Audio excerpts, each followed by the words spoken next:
Welcome to Esperanza Sabbatical. Today I'm going to put my thumb in your eyes. Yes, it's going to hurt a little bit, but it has to be spoken about religion in Africa. I'm going to tell you why I think religion has destroyed Africa, and you will tell me. You may agree or you may not, but I would like to hear your views. These perceptions stem from my traveling throughout, looking at how, looking at the current state of Africa and understanding that, there is a cognitive dissonance between the Africa that is portrayed as mineral rich or resource rich Africa and an Africa languishing in poverty. And I think one of the reasons for that is actually religion. Yes, a lot of you might hate me after this. Some will maybe agree, but it has to be spoken of, and here we go. All right. When you travel throughout Africa, you get to realize things quickly as you move throughout communities. You have more places of worship than companies. More places of worship than is needed, in my opinion. I'll give you an example. I went to a town, well, I will not name the town. Let me just use another town because I might just be banned if I use them as an example. Okay, let me just not name the city at all. I go to this city, literally, you see a very small, compact community, but you have in one street 7 churches and 4 mosques. 7 church, 4 mosques in one street, in a small community of no more than 20,000 people.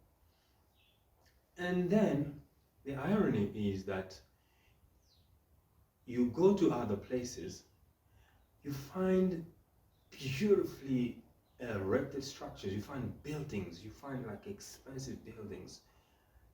And those buildings are not factories, those buildings are actually churches.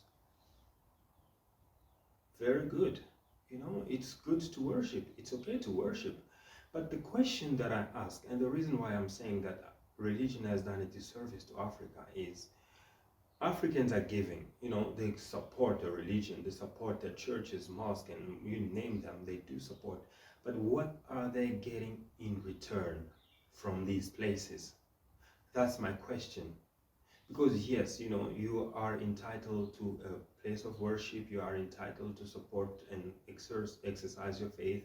But what does your faith or your religion do in return for you? That is the very big question that we need to ask here. In most cases, some of these people who patronize these structures, very luxurious structures erected as churches or mosques, are poor. I mean, they flirt with poverty on a daily basis. But when you hear the amounts that the churches and, like most of these places make, it's crazy. Because these are just companies, I mean, how can you be making so much money as a church and the people that are coming to church are still poor? What are you doing in return, to help them alleviate their current state of poverty? That is the question, I'm not against religion at all, because I believe that, a man has to seek an inner understanding of his true self in order to fulfill his mandate or his dreams or goals on this earth. But I think some of these churches are just exploiting Africa. I'll give you another example. I was here, this one here, okay, I can name it. It was in Accra, in Ghana.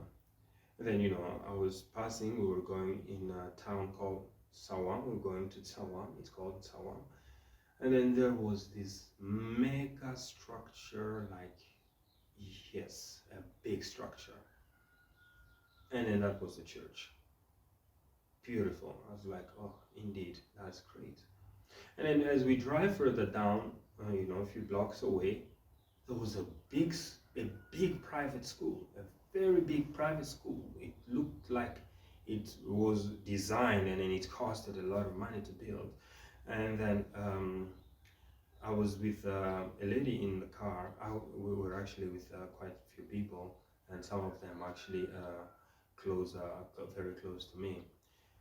And then one of the lady tells me there that the school belongs to the church. I say that is brilliant. I mean, this is great because the church is actually supporting the community by building a private school to educate the people. And I did ask, is it free? But the answer again lies in the fact that it is a private school. It's not an NGO or government funded school. She says no. As a matter of fact, the fees are so exorbitant. But I say, how and why would you run a church to help the community, and then you build a church and you build a school, and then you tax the community to allow them to get the privilege to study at your school? That is very unfair, And yes, forgive me for saying, but we don't have to follow ideologies blindly and then impoverish ourselves or keep ourselves in a state of servitude whilst enriching some people who in turn care not about the betterment of our lives. That is the problem with the church. But that again, dear friend, is the smallest of it all. I think the church becomes toxic, religion becomes toxic when it meddles into family matters, and then some of these head of faith or pastors or you name them become some sort of referees in family matters. And I will tell you exactly what I mean by that. When you go to Congo, you travel to Congo, any city you find yourself in, but I'll give you an example, in capital city, Kinshasa, you will realize that, you have a lot of street kids. A lot of street kids in thousands and thousands. I haven't done surveys, but there are quite a lot. A lot. It's basically a world of its own. 90%, not to say 95%, of these street kids have been sacked from their house, abandoned or sent off on advices of churches, religion dividing families. That is where my big problem is, because when a family is divided, a community cannot function. And when a community cannot function, the society in which it finds itself is doomed to chaos. Now you have a church, a pastor, or a preacher, or whatever you decide to call him, come to your house, and that is quite frequent in Congo because, these people are supernaturally gifted to know what goes on in your life, and you just have to listen to what they say and take it as a gospel. A man will come to your house and tell you, for instance, that the root cause of your problem is your child. The reason why you're sick, or the reason why these are not working, this and this and this, is because of your child. Your child is, they're labeled wish. Now, this man who diagnoses the problem gives you a solution. He says, take your kid, throw him out. And stupidly, naively, dumbfounded followers of these faith people will take their own children, flesh and blood, offsprings, toss them in the streets because you are a witch. That is what religion is doing in Africa. Now, this young kid, whose destiny has just been destroyed by a church or a pastor, finds himself in the streets and then has to fend for himself, and then end up turning into something of a criminal or a very violent person and destroy the community. But again, I don't really blame the parent for that. I blame the church, Because why would you, as a religious leader, come to my house and advise me that the root cause of my problem is this child or this person, and then you ask me to toss them in the street? If you can diagnose my problem, in most cases you must be able to solve it without causing harm. That's what I think. And churches are doing more harm than good to Africa. To the extent that, and I'm not saying all churches are bad, but people have turned to it as a model of business.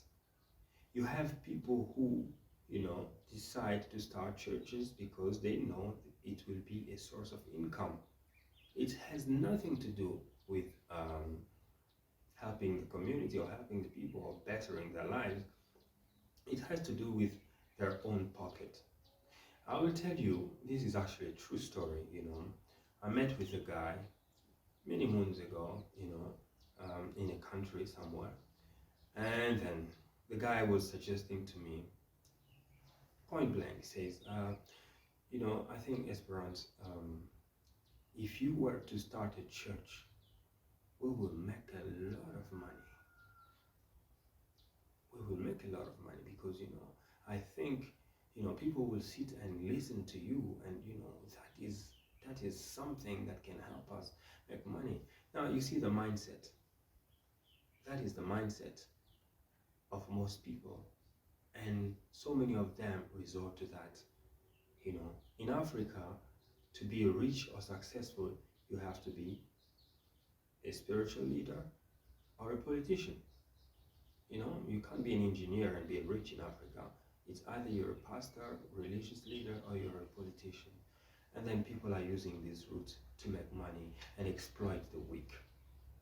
I think we need to reach a point where we can actually gather the strength to put an end to it and start regulating some of these churches or some of these religious institutions. We need to maybe, if your endeavor is very profitable and you make profit out of it, you have to be taxed, and it has to be registered as a company, because you're doing everything that a company is doing and making profit, but not really doing anything. You might as well pay tax, and the tax can be used then to help the people coming to your church. I think we need to get to that. Or maybe, if you feel that you need to have a church, it shouldn't be in your name or in anybody. It should be for the community, for the community's benefit. And I think then, only then, maybe we can close the tap on these proliferations of religious places of worship throughout Africa. Not that I have a problem with it. I've told you from the beginning, I myself have my own faith as well, and I believe that you need to have yours if you want to. It's a free will thing, but it shouldn't exploit the people. And unfortunately, that has been the case for decades and decades in Africa, where the church has always been the exploitative force on the community. That's what I think. I think you can tell me your opinion, but I strongly believe that something has to be done, because if we could have as many companies as we have churches, I don't think we will have employment problems. We will have poverty problems. I think we will probably do well as a continent. But again, those are just my views. And please feel free to share yours. And if you've had an experience like that one, especially the one that hurts my soul, the one where children are being tossed out in the streets on recommendations of spiritual leaders, and then these kids, the thing is, you have to see it for yourself to understand what I'm saying, because I'm speaking to you from a very comfortable place, which is my house, then you don't get to understand this. But if you are on the field, you are right there, and then you look at these kids scavenging for food, these kids who are being abandoned, and imagine the trauma on these children. Imagine the trauma on this soon-to-be grown-up. And these are the people that will be the society of tomorrow. Traumatized by church, traumatized by religion. And do you expect somebody like this to really believe in religion again when religion is the same root cause of his problem? You know, yes, I think, some of these churches have to be closed immediately because of what's happening in there. Leaving the tossing kids in the streets argument. You find these churches where pastors literally impregnates like the majority of his congregation. I mean, a pastor or a religious leader impregnating women in the church, and others, the things that are made to do in the church are just unethical. I'm sorry to say, but they're just unethical. All that in the name of what? All that in the name of a better life. All that in the name, this is ruining vulnerable people's lives, they have no choice already. They think that the reason why things are not happening for them is because there are some spiritual,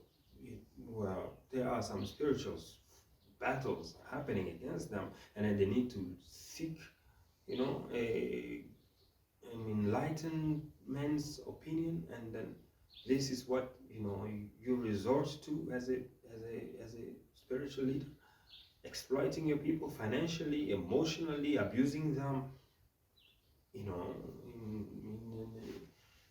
an unethical way. No, I think we have a problem. We really do have a problem, and the problem is religion. One of the problems of Africa among so many. But today we're really, hammering the nail on that. And I know some of you are religious, and then you're going to be stoning me and say, okay, this and that. But I'm just telling you my truth and my story and my experience. And I think based on that, you can also share yours, and maybe we can shed light.